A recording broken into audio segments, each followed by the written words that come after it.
en las diapositivas material de otro libro, por lo menos que no lo menciono acá, pero que en las diapositivas está aclarado. Bueno, a ver si funciona. Sí. La lactancia es una de las características en realidad que nos definen como mamíferos. Que justamente es esa capacidad que tienen las hembras de las distintas especies de generar el alimento para la cría. Y lo interesante es que desde el punto de vista nutricional es el mejor alimento que se le puede dar es justamente que se genera para esa especie. Y tiene funciones que son obviamente nutricionales, son las más evidentes, pero también es interesante tener en cuenta que tiene funciones de defensa por distintos componentes que vamos a ver que le confieren defensa al lactante. Y además tiene otro tipo de función desde el punto de vista psicológico, afectivo, en el vínculo que se genera entre la madre y el bebé. Bien. Entonces, en histología ya vieron algo sobre la estructura de la glándula mamaria. En esta figura lo que se muestra es una glándula mamaria durante la lactancia, es decir, que está en su máximo desarrollo. Y en ese caso es que tenemos, acá en este esquema, de este corte, lóbulos, entre 15 y 20 lóbulos que están en gris o celeste, no sé cómo le ven los colores, y cada uno de esos lóbulos formados por alvéolos, que los vemos acá, y en mayor aumento los alvéolos formados por células alveolares, epiteliales, que son las que van a secretar todos los componentes de la leche hacia la luz del alvéolo. Y a su vez cada uno de estos alvéolos están rodeados por estas otras células que son las células mioepiteliales.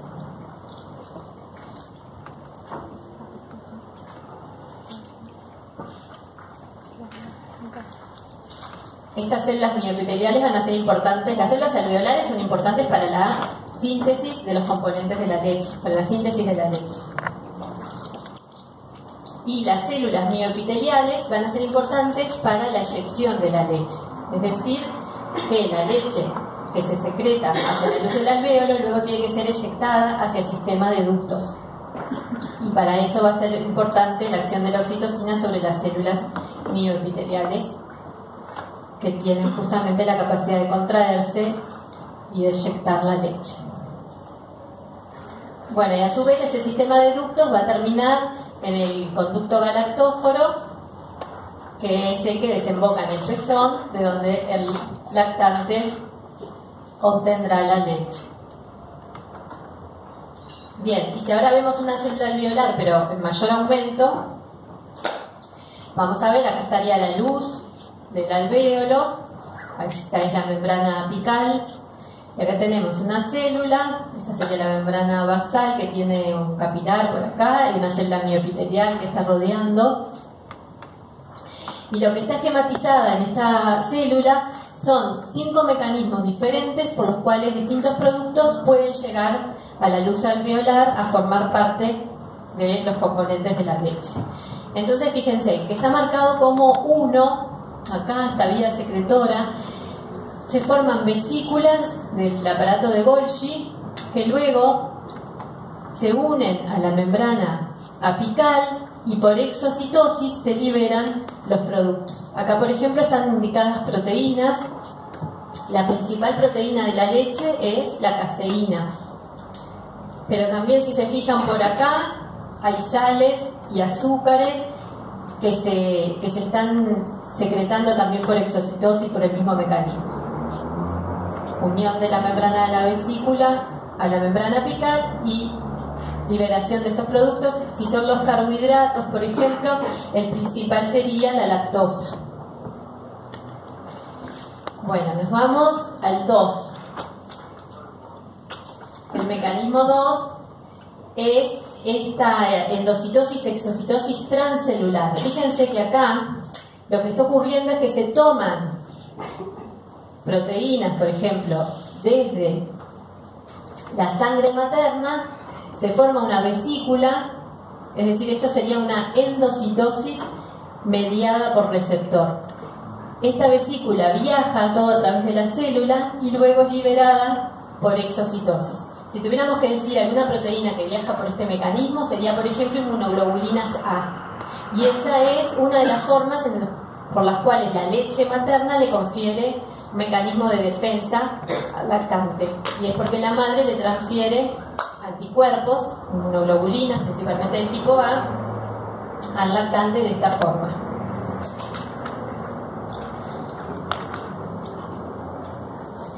Bueno, después tenemos acá el 3, que fíjense que en este caso son los lípidos que salen de la célula a través de la membrana apical, pero este mecanismo es diferente porque el lípido se rodea de membrana apical y es secretado junto con rodeado de membrana apical.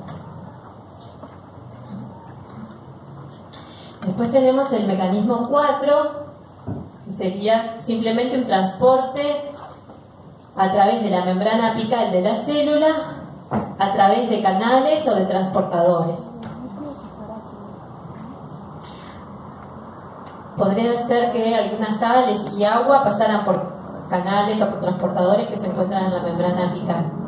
Y por último, iones y agua también pasan entre las células. Sería un transporte paracelular. Este transporte también en algunas ocasiones lo pueden usar algunas células inmunes de la madre que atraviesan, como que se escurren entre las uniones de las células y pasan también a la luz alveolar. Otro mecanismo de defensa, entonces, transferirle células inmunes.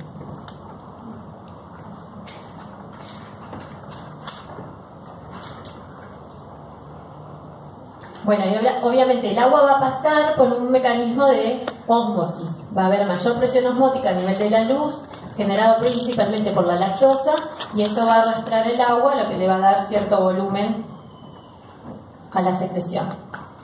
Bien, si tuviéramos que decir los principales componentes de la leche, vamos a tener principalmente agua, un porcentaje, 7% de carbohidratos, 4% de lípidos. Los lípidos y los carbohidratos son los que aportan la mayor cantidad de las calorías de la leche, y tenemos un 1% de proteínas.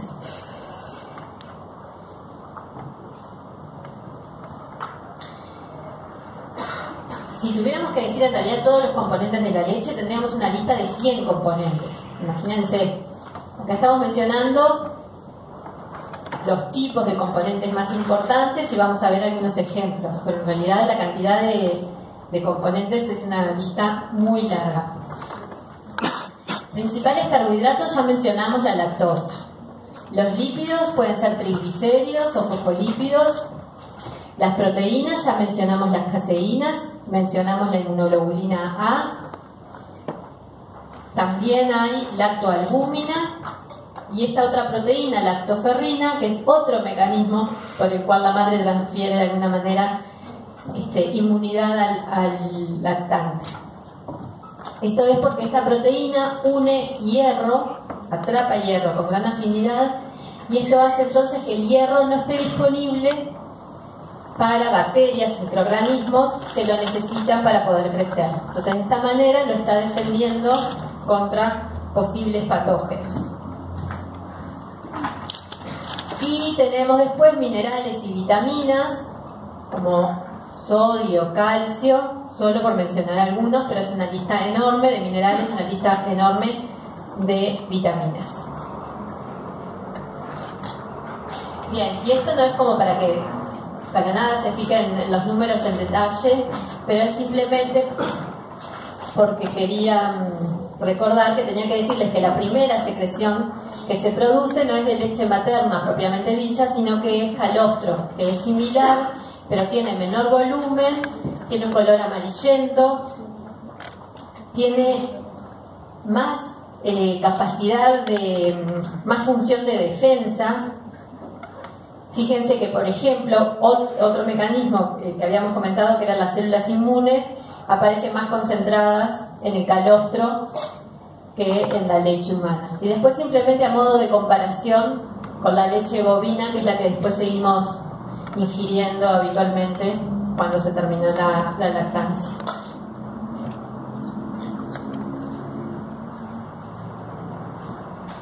Bien. Estos tres procesos los vamos a ir mencionando a lo largo de la clase. La mamogénesis es el desarrollo de la glándula mamaria y por supuesto que inicia en la vida intrauterina. El crecimiento de la glándula se da luego del nacimiento, proporcional al crecimiento del cuerpo, hasta que en el momento de la pubertad en las mujeres, por la alta concentración de estrógenos, se comienza a desarrollar un poco más la mama y ocurren depósitos de tejido adiposo, lo que les da el aumento de tamaño y la forma característica.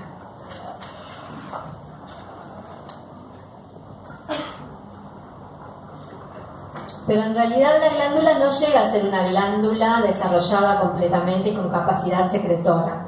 Eso solo va a ocurrir durante el embarazo, por la acción de hormonas que están muy aumentadas en el embarazo, que actúan en forma sinérgica y que ahora sí generan un desarrollo que a la glándula le permite secretar leche.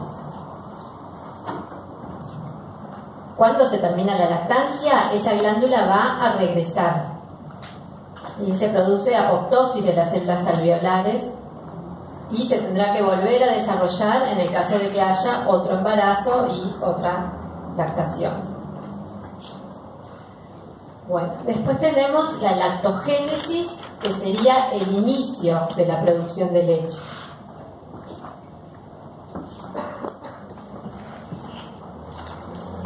Porque como vamos a ver, durante el embarazo, la glándula se desarrolla, adquiere la capacidad para sintetizar la leche, pero no la sintetiza porque está inhibida la producción de leche.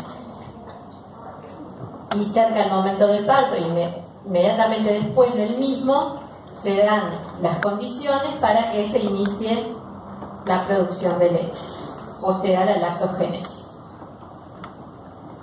Y luego se tiene que mantener esa producción de leche, y es lo que se llama galactopoiesis, mantenimiento de la lactancia, que en ese caso se va a necesitar del estímulo del lactante, de la succión, para que se mantenga. Esto lo vamos a ir viendo ahora con más detalle. Esto lo que resume son los resultados de unos experimentos realizados en ratas a las cuales se les extrajo la hipófisis y los ovarios. O sea que son ratas hipofisectomizadas y ovariectomizadas. Entonces, estas hormonas que se les va a ir agregando, administrando, solo lo que tiene es lo que se le administra de forma exógena. No produce estas hormonas ese animal. Y entonces lo que se ve es, al administrarle estrógenos, cómo se desarrolla la glándula mamaria. Y lo que se ve que la acción de los estrógenos es principalmente sobre el sistema de ductos. Aumenta, se ramifican todos los conductos y ese es el principal efecto que tienen los estrógenos. Si después a esos estrógenos se le agrega progesterona y prolactina, fíjense que se obtiene un crecimiento del sistema lóbulo alveolar. Es decir, que no solo crecen los ductos, sino que ahora se forman esos lóbulos que veíamos en la primera diapositiva, con esos alvéolos que son necesarios para secretar la leche. Sin embargo, si bien se desarrolla el sistema lóbulo alveolar, no hay secreción de leche. Y solo se produce secreción de leche cuando se deja la prolactina actuando sin los esteroides sexuales. O sea, acá no podríamos saber si fue porque le sacó estrógeno o progesterona o porque se le sacó los dos. Pero por ahora nos tenemos que quedar con la idea de que la prolactina de alguna manera está inhibida si está con estas hormonas y que si está sola ahora sí la glándula, si está desarrollada, puede producir la leche. O sea que se puede dar la lactogénesis. Si tienen alguna duda pueden preguntar. Bueno, entonces acá vemos cómo la prolactina estimula la secreción de leche.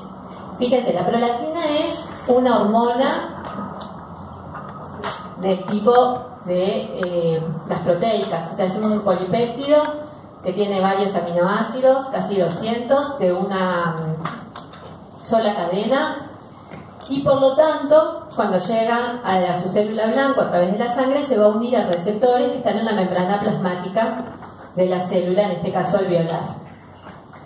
El receptor de prolactina es del tipo del receptor que tiene,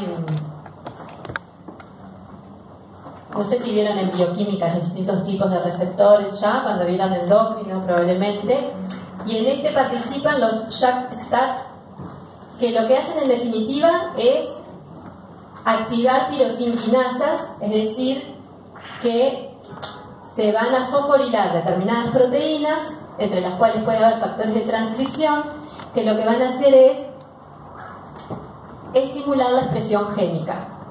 Y con ese aumento de la expresión génica se generan ARNs mensajeros y se generan proteínas, se sintetizan proteínas, algunas de las cuales son los componentes de la leche, por ejemplo caseínas, que luego serán transportadas hacia la luz del alvéolo a través del mecanismo que habíamos visto de exocitosis. Pero otras proteínas que se sintetizan por la estimulación de la prolactina son enzimas que sirven para sintetizar otros componentes de la leche. Entonces son enzimas, por ejemplo, que van a sintetizar lactosa. La lactosa, no les comenté, es un disacárido que está formado por glucosa y por galactosa, que también va a salir por exocitosis hacia la luz del alvéolo. Y otras enzimas que pueden sintetizar lípidos.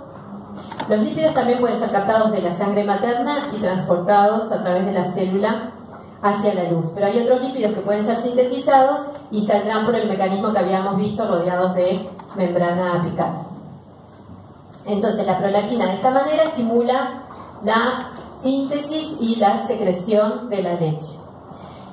Pero hay acá indicadas unas letras P, que quiere decir que en esos puntos la progesterona, que es una hormona esteroidea, por lo tanto actúa uniéndose a su receptor que está en el interior de la célula blanco, la progesterona interfiere y no permite que la prolactina estimule la secreción de leche.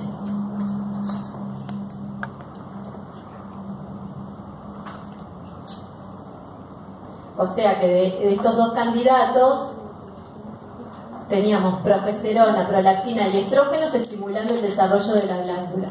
Pero después tiene que caer la progesterona para que se produzca secreción de leche. Y eso es porque la progesterona está interfiriendo entonces en la acción de la prolactina a nivel de la célula alveolar. ¿Tuvieron el teórico de embarazo? Todavía no. Por eso capaz que algunas cosas les van a quedar medio colgadas, pero después todo se les va a ir aclarando. Bueno, hablando de simplificar, vieron que yo les dije que había como 100 componentes en la leche y solo mencionamos algunos. Bueno, en esta diapo también estamos súper simplificando las hormonas que participan en la mamogénesis y en la lactogénesis, porque en realidad son muchísimas más. No mencioné, por ejemplo, la hormona de crecimiento, no mencioné el cortisol, un montón de factores parácrinos a nivel de la glándula mamaria que tienen también importante función, pero estamos mencionando lo más importante. Entonces, justamente, fíjense que durante el embarazo, como van a ver después cuando recuperen el teórico, hay una gran concentración, un aumento durante toda la gestación de las concentraciones plasmáticas de estrógenos, progesterona y prolactina. ¿Ven? Acá está concentración plasmática en microgramos por mililitros en función de las semanas de gestación hasta la semana 40, que es cuando se produce el parto. Y ven este incremento. entonces se dan las condiciones óptimas, porque habíamos dicho en el experimento de la rata que estrógeno, progesterona y prolactina estimulaban el desarrollo y crecimiento de todo el sistema lóbulo alveolar. Durante el embarazo, estas altas concentraciones de estas tres hormonas actúan en forma sinérgica para estimular el desarrollo de la glándula mamaria. También acá estamos simplificando porque eso lo van a ver después igual. Pero ¿por qué se produce este gran aumento de estrógenos y progesterona durante el embarazo? Es la placenta, que es un órgano endocrino muy eficiente y que genera estas hormonas, y por lo tanto aumenta.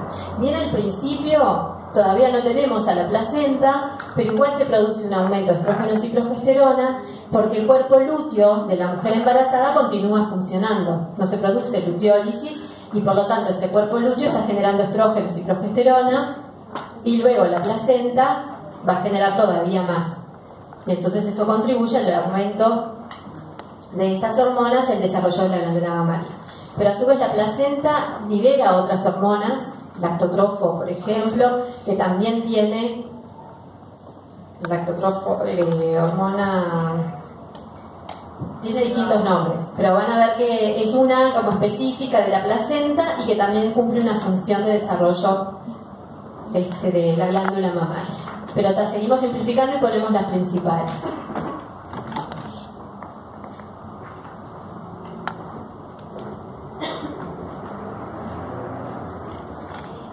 Cuando se produce el parto, o sea, se expulsa el feto, pero también se produce el alumbramiento, o sea que se expulsa la placenta.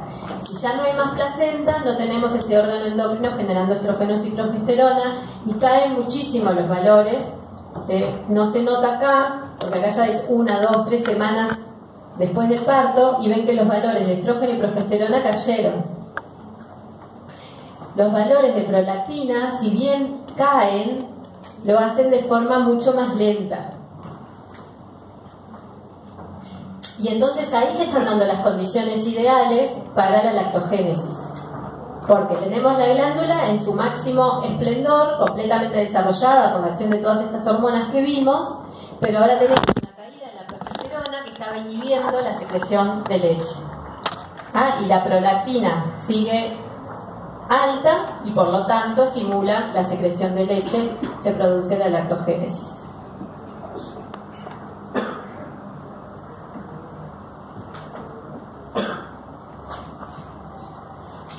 Bien, acá tenemos un esquema de la prolactina. En realidad, acá tenemos a la adenohipófisis, donde los lactotrofos sintetizan y secretan prolactina. Y acá tenemos neuronas hipotalámicas que sintetizan y secretan, liberan a nivel de la eminencia media factores de liberación y factores de inhibición de la secreción de prolactina. Esos factores reguladores van a viajar por el sistema porta hipotálamo hipofisario y van a llegar al lactotrofo para regular la secreción de prolactina. Vieron que la F es de factor, la I es de inhibidor y la P es de prolactina. En el caso de factores liberadores, la R es de liberador porque es de releasing en inglés.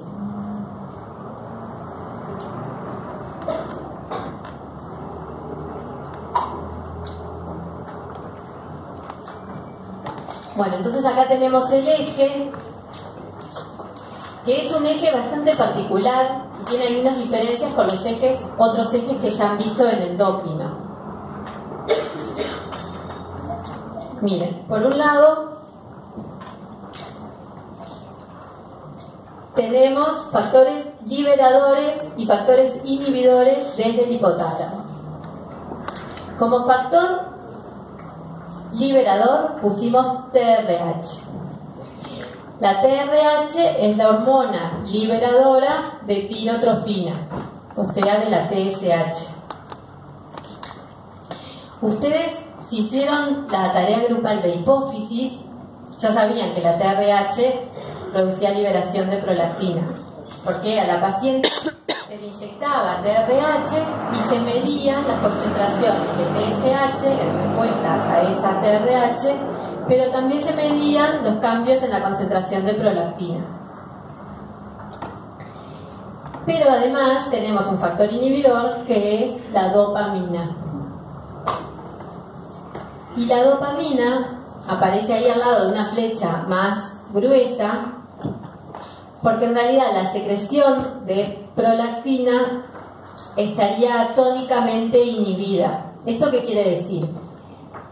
Si tenemos un accidente que corta la comunicación entre el hipotálamo y la adenohipófisis,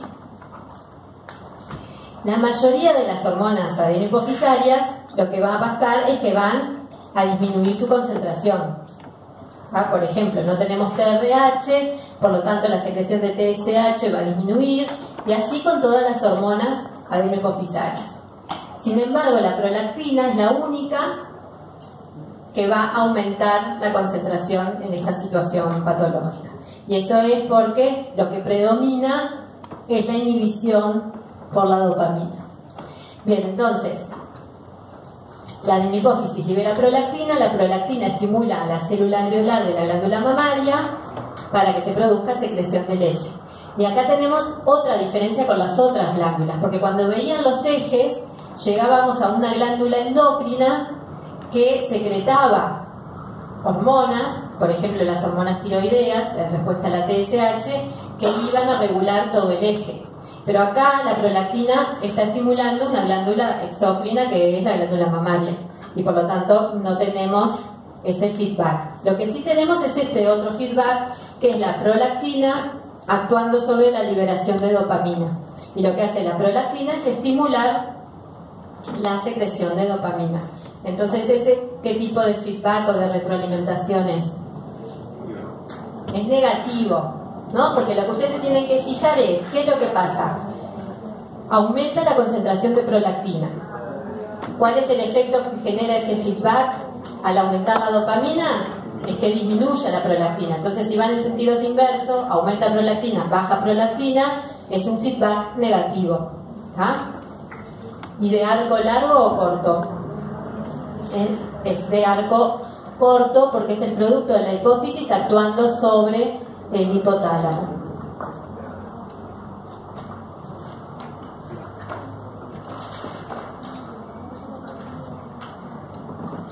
Bien.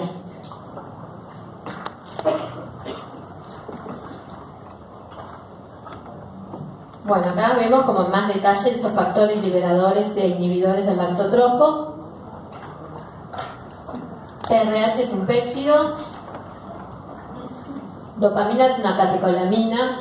Ambos actúan sobre receptores, uniéndose a receptores que están en la membrana plasmática de la célula blanco, en este caso es el lactotrofo. TRH a través de fosfolipasa C, diacilglicerol, inositol trifosfato, aumenta la concentración de calcio y a través de estimulación de la proteína quinasa C va a estimular la secreción de prolactina. Mientras que el receptor de dopamina está acoplado a un receptor de tipo G y lo que va a ocurrir es que va a inhibir la secreción de prolactina.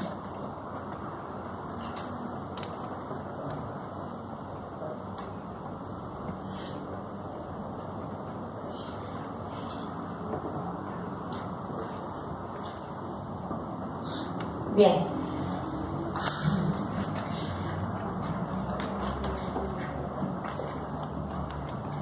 Acá se supone que estaba la referencia de los puntitos blancos que era y los puntitos negros que era, pero no se ve. Pero igual, se los cuento así como está y después vemos a qué correspondía cada cosa. Acá lo que se está analizando es la concentración plasmática de prolactina, pero en lugar de ponerla en concentración, lo que se considera es porcentaje de cambio. Entonces el nivel basal del que se parte se considera 0% y se ve cuánto cambia ante distintas situaciones. Y fíjense que lo que se hace primero es administrar dopamina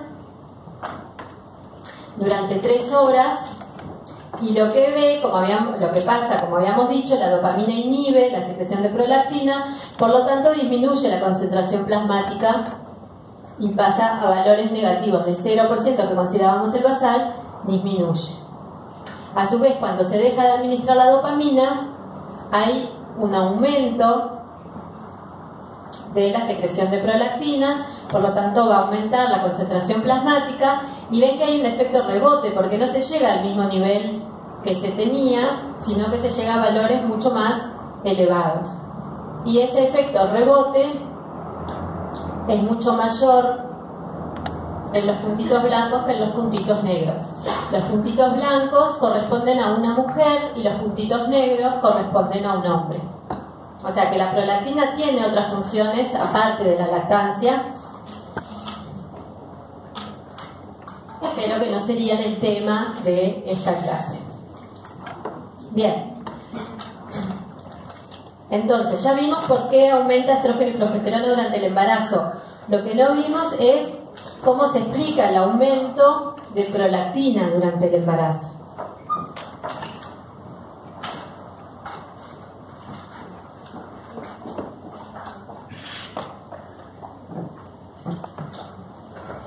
Bueno, lo que ocurre es que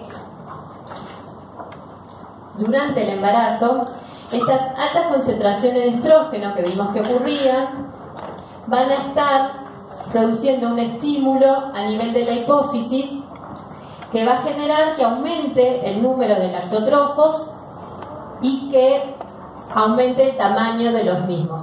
De hecho, el tamaño de la hipófisis durante el embarazo se modifica y aumenta.